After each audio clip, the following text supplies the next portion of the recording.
Let's speak on issues around Trump's tariff and the benefits of the strategic economic and security partnership between Nigeria and Africa and the United States.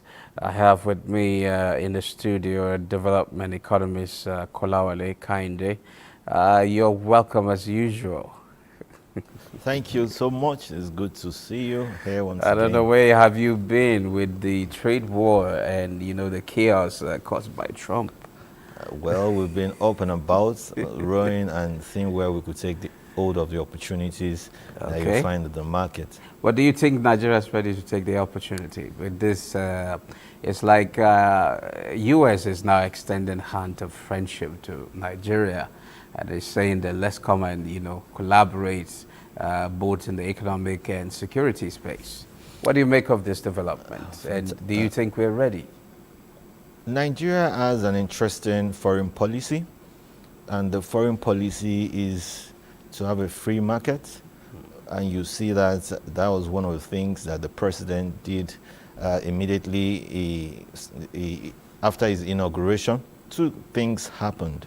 There was a collapse of the multiple foreign forex policy, and of course, which led to probably the devaluation of the naira, if you want to say, and the removal of subsidy.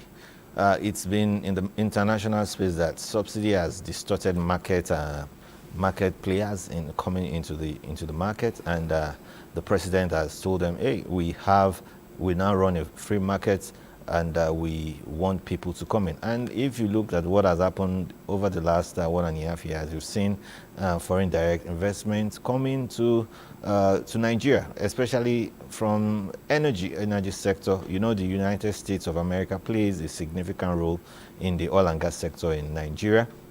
But you also know that United States is not the largest trade partner with Nigeria. China is the largest trade partner with Nigeria, and that's enough to make United States agitated. And of course, looking at the issue of tariffs that have come in, of course, that has reduced the number of aids. United States of America focus more on developmental aid, while China focus on infrastructural development. Now, the United States wants to have a much significant presence in energy. They want to have an extremely significant presence also in security. Don't forget that Nigeria is the largest economy in Africa, and of course that's. I think it's the third largest for now, as it is, because already we have South Africa and Algeria. I think possibly that's the current rate. Okay, so if you permit me to go further, you'll see that in terms of continental reach to in West Africa, of course, Nigeria is the largest, has the largest economy at least in West Africa for now. Let's see, yeah. So the figures keep changing, and depends on the indices at which you want to look at it. It's a significant opportunity for Nigeria to take, because our foreign policy says that we'll deal with those who want to deal with us. And we're not going to be a part of any bloc, so that tariffs or trade wars or some other issues will not will not be within the crossfire of world powers. You don't want to be at the crossfires of world powers. And when a world power comes to you and asks for collaboration, you just want to do something like it's that. one thing for U.S. to extend its hand of relations to Nigeria, though it's not as if they've not actually been trading. The two countries have been trading partners, but are we actually ready? Because I'm saying this because when you look at much of our export to U.S., it's mostly in energy. I mean, crude oil, basically. That's what's even taking a chunk of exports to the U.S. And when you look at the last time I checked the trade balance between Nigeria and U.S., Nigeria seems to be having more of around 5 billion to that of U.S. 4 billion. I believe the U.S. wants to extend this particular focus to see how they can actually exploit exports. But the thing here is, are we ready? Because we've seen in the past Goa, Africa Opportunity Act that, has somehow given some African countries the opportunity to actually trade, access the U.S. market with limited tariff or no tariff at all. Nigeria has not actually taken advantage of that. So, Okay. do you think we're ready for this? I think it's a in terms of diversification, looking at other non-oil exports that we can take advantage of? well, one, it's a question of perception. The second thing is a question of comparative advantage. If we ask, could you answer the question, what technology would Nigeria be selling to America? Of course, you know, Nigeria is not going to sell any technology. Of course. But Nigeria would probably increase value addition, and the US is specific about where they want to interact. The security. Have you ever asked the question why they want to be involved in security? And trade being the last of it, because you look at the issues. China is our largest trading partner, and followed by India. And you look at things like that. Can America open more trade? And despite the fact that we have a trade deficit with China, so we have a trade surplus with India. But with America, of course, our major export is oil and gas, and it will continue to be so. Now, what do? We need to leverage on that, ensure that we have more investments in oil and gas. You recall that President Trump also had issues with investments in oil and gas, and now he is really very bullish about investments in oil and gas, contrary to the dictates of the Climate Change Act and the Climate Change which is actually a bad agreement. news to Nigeria. So it's really, no, it's not a bad news in the sense that we're talking about oil prices crashing, and our budget depends on it. But oil prices will rise, it undulates, and we know why the oil prices have crashed. It basically means more oil to the economy, and I mean to the global economy, and when there's more supply, what happens to the demand and supply? You know, there's possibility that oil prices will be so cheap. So that means Nigeria needs to pivot, and we've been talking about pivoting. When I say pivoting, diversification for as long as we can remember. And we look at, but if you look at our GDP, what is the percentage of oil and gas revenue in the GDP? You know, you see that the non-oil sector is gradually increasing on a year-on-year basis. Yes, it could have been increasing at a slow pace, but there are significant tractions happening in that space. I believe strongly that we should not just focus on the USA coming to partner with us. Just as our foreign policy goes, we should continue to partner with as many countries, world powers that choose to partner with us based on the comparative advantage. I think the best thing we can do is to make sure we sign deals that are not short-sighted, that are not aid-oriented. And those are the areas we really need to look at. Okay, solid minerals is actually one area,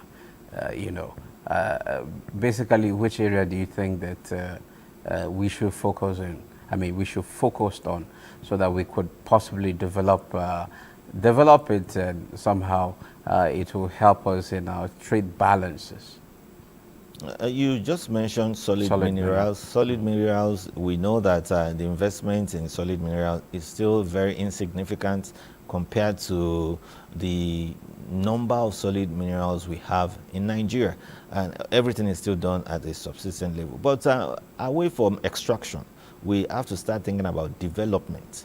The Nigerian administration, subsequent administrations had been so immersed in extractive businesses, rent-seeking.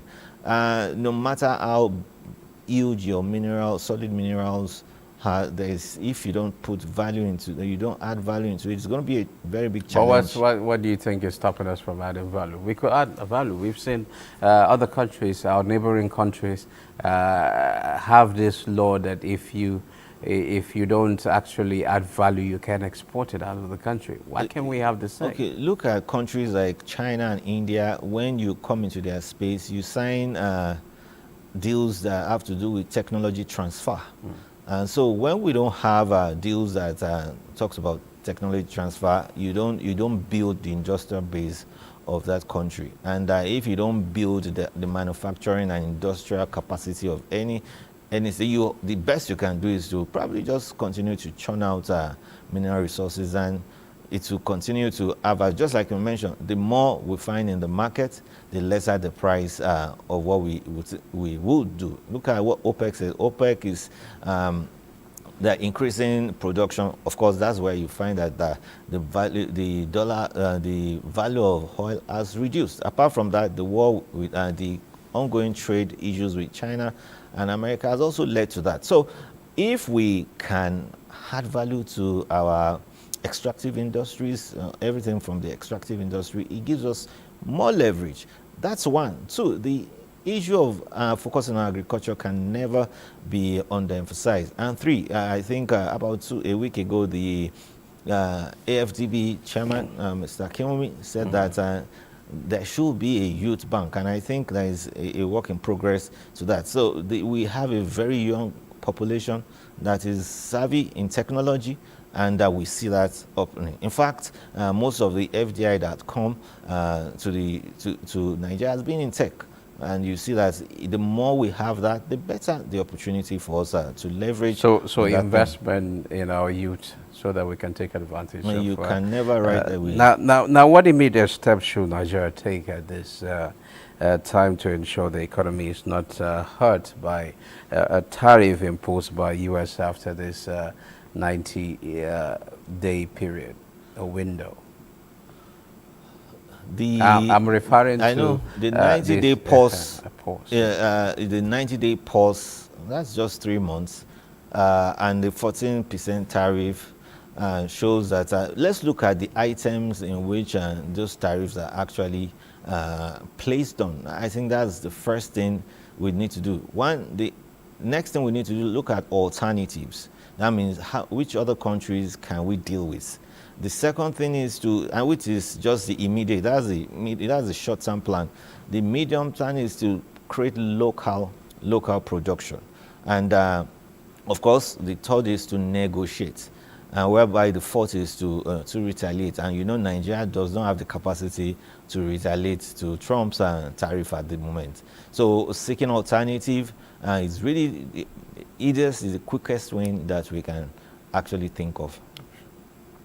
Okay, what option of market does Nigeria have to the U.S. market? I mean, how can we actually create new opportunities to channel exports to help the country? I just told you that in terms of trade, our largest trading partner still remains China.